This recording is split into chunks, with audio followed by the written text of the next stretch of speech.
Hi, welcome back. My name is Emil and this is the Super Geary YouTube channel. This is going to be another video about learning languages and specifically how to adapt to a new language that you're learning, how to adjust and adapt. But first of all, I want to bring up this new t-shirt I got because it's really cool. A special prize to anyone who knows what this is, okay? So if you know what that is, okay, obviously I don't have a prize, but your prize is actually patience, okay? Like you already got it. Because if you know what that is, right, you are blessed with patience, I think, and you know that you are, okay? So if you know what that is, you're going to be good at learning languages for sure. Okay, so let's get into it. Adapting to a foreign language, adapting to a new language. This is aimed at people who are in early stages of learning. I guess it's the first time you're studying a language. You haven't reached an intermediate level yet. And so this is aimed at you to help you make progress and break into that intermediate stage. So we're going to look at four areas and tips for how to adapt. Okay, so the first one is pronunciation. I spoke about this in my other video, my 20 tips for learning a language. I'll put a link to that on the screen if you want to check that out, right? So depending on what language you've chosen, there's going to be some sounds and some words that are really difficult, really challenging, to the point where you maybe just like can't say the word, okay? So this is completely natural, don't worry. You just got to you've got to keep going with it. So I found this in Turkish. At first the word child in Turkish, which is çocuk, I couldn't say this word at all, çocuk. And now it's quite, it's relatively easy. I also found this with Turkish with the words bad and box, okay? Really difficult for an English speaker. So bad is kötü, and box is kutu, and I use the word water, which is su, to help me remember how to say box. So su, kutu, kötü, kutu, kötü, kutu. Flipping challenging, and I could sit here for like all day trying to say bad box over and over again and just annoy everyone around me. Kötü, kutu, kötü, kutu. And I'm not even doing it perfect now, because like a native Turkish speaker could watch this and be like, oh, he's messing it up. But I'm doing my best, okay? And then the same thing happened to me with Spanish, okay? So as I'm an English person, I found that like the Spanish sounds, a lot of them, they're not very natural for me to be making with my mouth. So obviously you've got this double R that everyone's heard about. The word dogs, like perros, los perros, and arriba, like this is really challenging for an English person. You've got words like arrancar and arriesgar. And then you've also got this R when it's a single R at the start of a word or the end of a word. This is also can kind of be rolled, okay? So you could say ruido, which is noise, ruido, rincón, rincón, and rascarse. This is very challenging for an English person, and I still find this challenging. Like I can kind of do it quite well, I think, but when I'm in the middle of speaking, in the middle of a word, and depending what sounds are around that r that I have to do. So if it's a vowel, I can ease into it quite easily because I'm like r.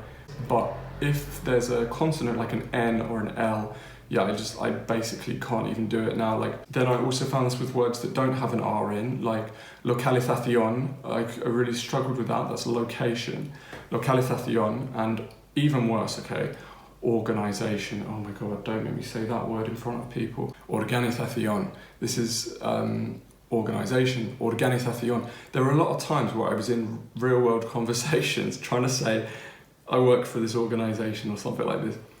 Organización, and like, oh my God, just couldn't do it. I was just tongue-tied, really challenging, okay? So the lesson to be learned from all this is that, yeah, it's challenging at first. And we just have to keep trying and do our best, right? And you will improve, it gets better. So a thing to bear in mind about this, right, is that in other countries, speaking other languages, right, people use their faces and their mouths in a different way. So in English, right, we're very relaxed. When I'm speaking, my face is very relaxed, it's closed, it's like blah, blah, blah, blah, blah, blah, blah, blah, blah, blah, as you can tell. But I find in Spanish, it's more open, it's more kind of smiley. Your cheek muscles are a bit tense. Arrancar, it's more abierto, es más abierto, ¿sabes? So do this and just look really menacing when you're speaking, or not, don't do that. Something you could do is learn the IPA. This is the International Phonetic Alphabet. So this will help you for knowing exactly what sound needs to be used in a word. So when you look in a dictionary, it might have the phonetic pronunciation written there. And if you learn this IPA alphabet, then you'll be far more aware of what sounds each word needs to have. I don't know this, actually. Maybe I should study this. Like, this is a really helpful thing that I haven't studied, and it would probably be really useful. At the very least, what you can do is go on YouTube and search pronunciation in Spanish or Turkish or whatever you're learning. Just watch some videos. There's going to be native speakers who walk you through all of the vowels and the sounds and show you how to pronounce them. So just try to copy it and do your best, and you're going to get better with time. Tip number 2, okay, is to think in the foreign language that you're learning.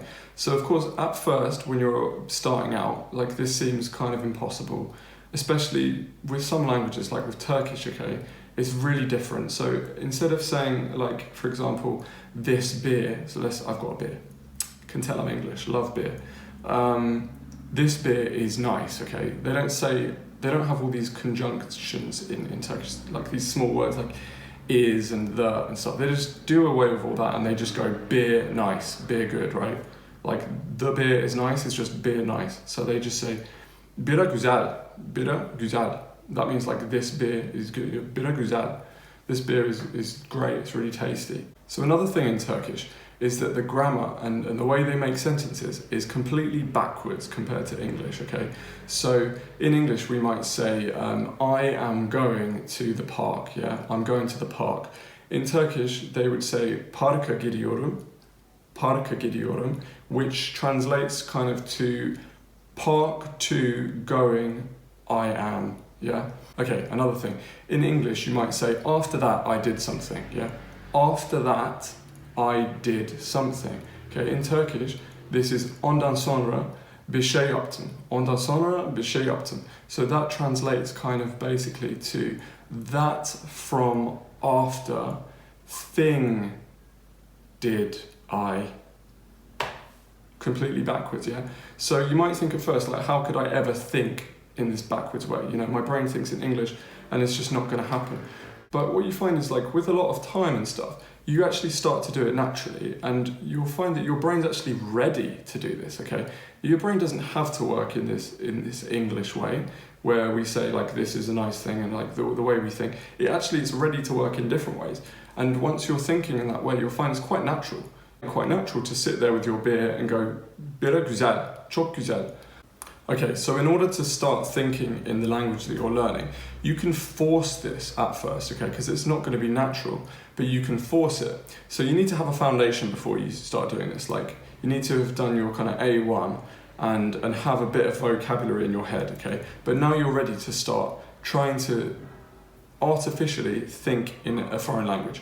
So you might be walking down the street and you'll say to yourself, I'm going to the park, I'm going to buy a drink, I'm drinking the drink is tasty.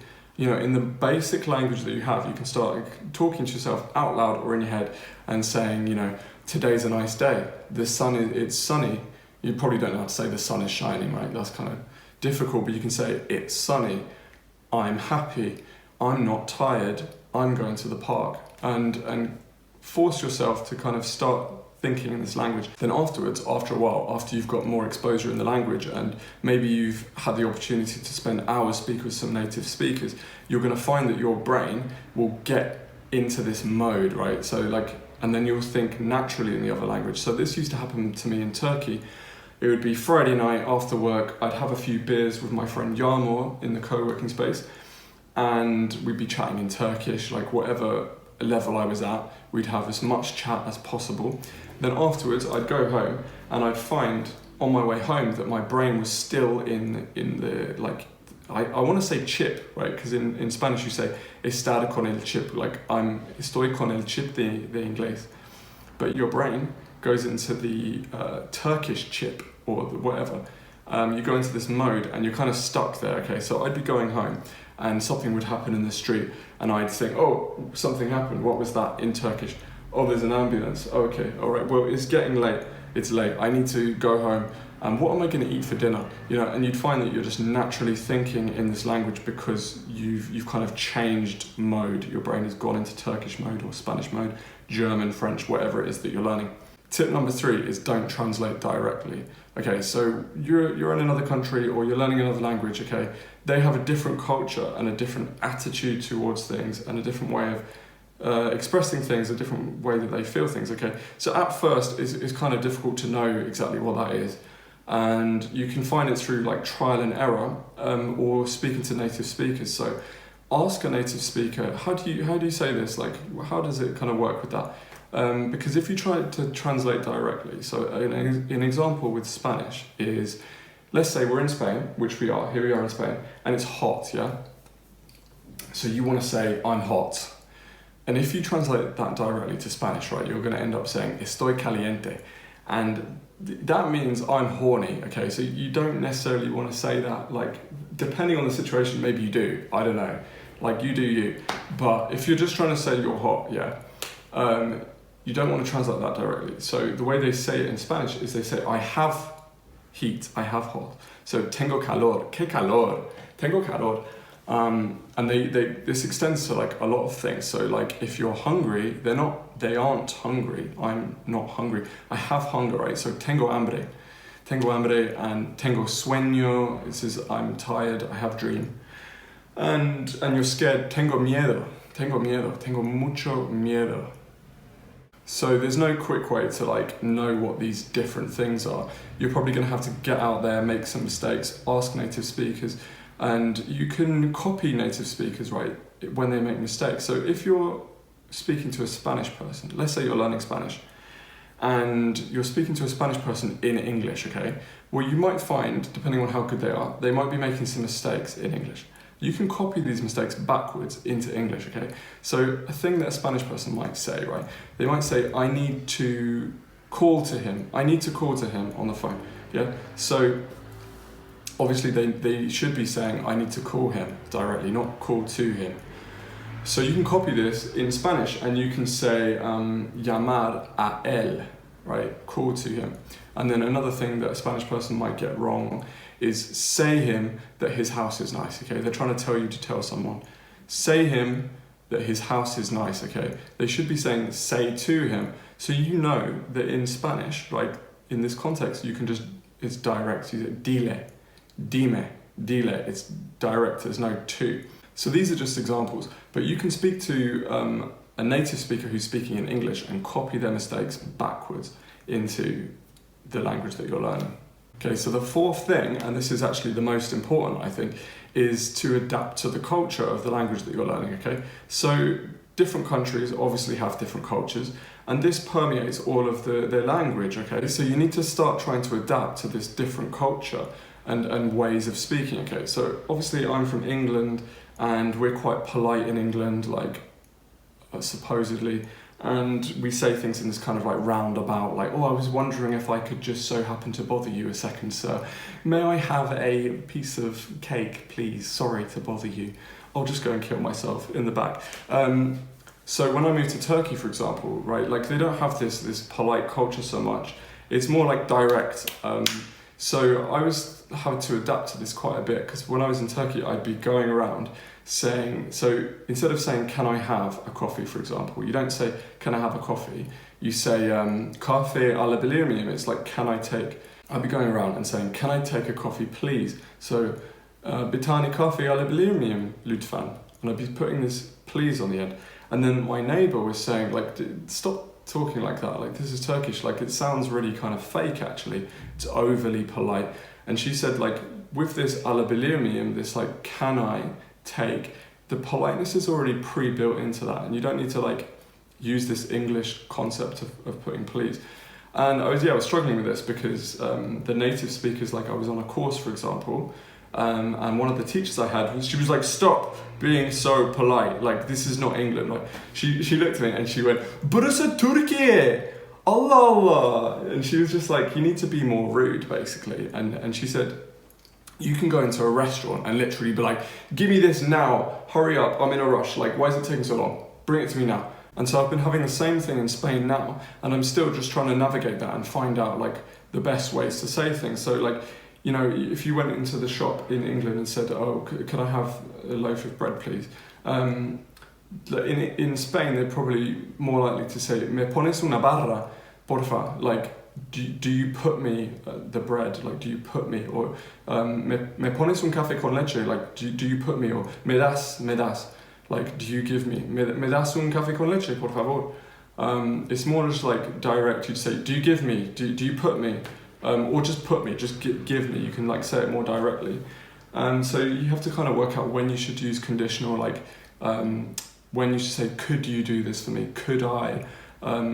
You know, it might be seen as over the top too much to be saying, oh, could you possibly do this? Just the culture is more direct, right? So they're just like, give me this, please, thanks. Okay, so in conclusion, you've got these 4 things, and pronunciation is kind of more of a separate extra one.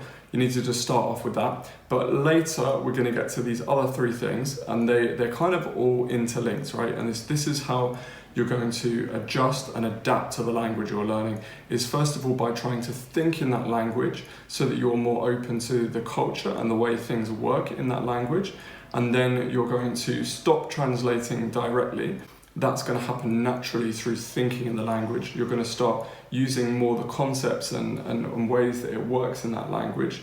And then 4 is to try and be open to this culture and figure out how this culture works in this language.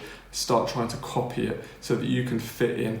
And all of these things kind of wrapped up with one another. You know, you're going to be thinking in that language and absorbing the culture of how that language works. So yeah, I hope this was interesting. If you liked the video, give it a like.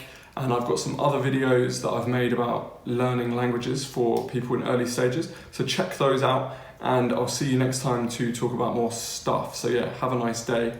Goodbye. Adios.